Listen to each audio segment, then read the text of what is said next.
On utilise parfois en probabilité la fonction suivante qui renvoie un nombre aléatoire compris entre deux nombres, hein, minimum et maximum. Alors,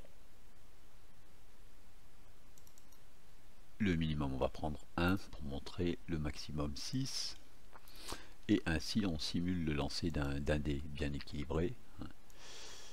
Voilà, ce qu'on va regarder dans cette vidéo, c'est d'où sortent ces nombres. Il n'y a pas une puce dans la machine qui lance un dé. Alors en fait, on regarde dans Wikipédia, ces nombres sont des nombres pseudo-aléatoires. Ils ne sont pas vraiment aléatoires, hein. Et nous, on va s'intéresser à ceux qui sont les plus simples. Ce sont ceux-là. Voilà. Et parmi ceux-ci, on va en regarder quelques-uns par ici. Alors voilà, on passe d'un nombre au suivant en le multipliant par 137, en ajoutant 187, et mode 2 puissance 8, ça veut dire qu'on prend le reste de la division par 2 puissance 8. Alors on a ici plusieurs générateurs pseudo-aléatoires, à chaque fois c'est modulo une puissance de 2, juste parce que l'ordinateur il sait bien diviser par une puissance de 2, il le fait très très vite. Alors on va regarder comment ceci fonctionne. On va prendre le plus simple, hein, c'est-à-dire le premier ici.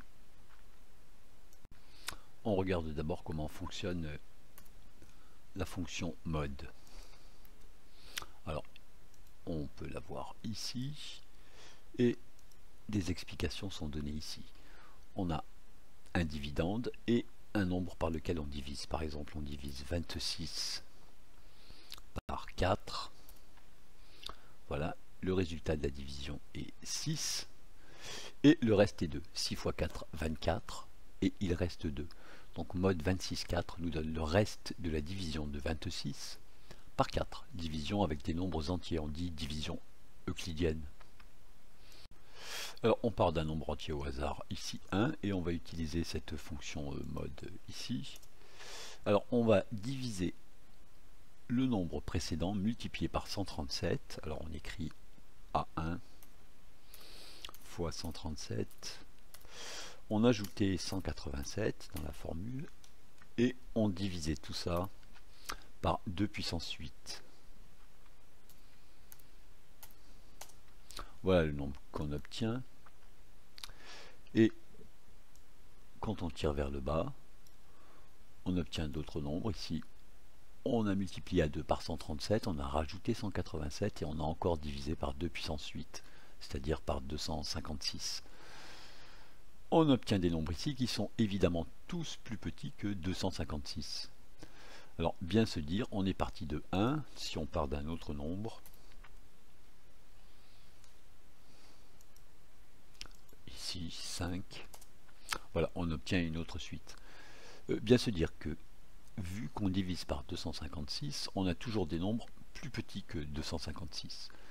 Ce qui veut dire que lorsqu'on va arriver à la ligne 256, on sera retombé sur le même. Et dès qu'on retombe sur le même, on obtient exactement la même suite. En fait, ici, c'est exactement à la ligne 256 qu'on retombe sur le même. Alors, on est parti de 5. Et on pourrait vérifier qu'ils sont tous différents avant. Voilà, le 257e, c'est de nouveau 5. 104, 99, ce qui est exactement ce qu'on avait ici. Donc ici, on a des nombres qui ressemblent à des nombres pris au hasard, entre 1 et 256. On peut vérifier qu'on les a tous.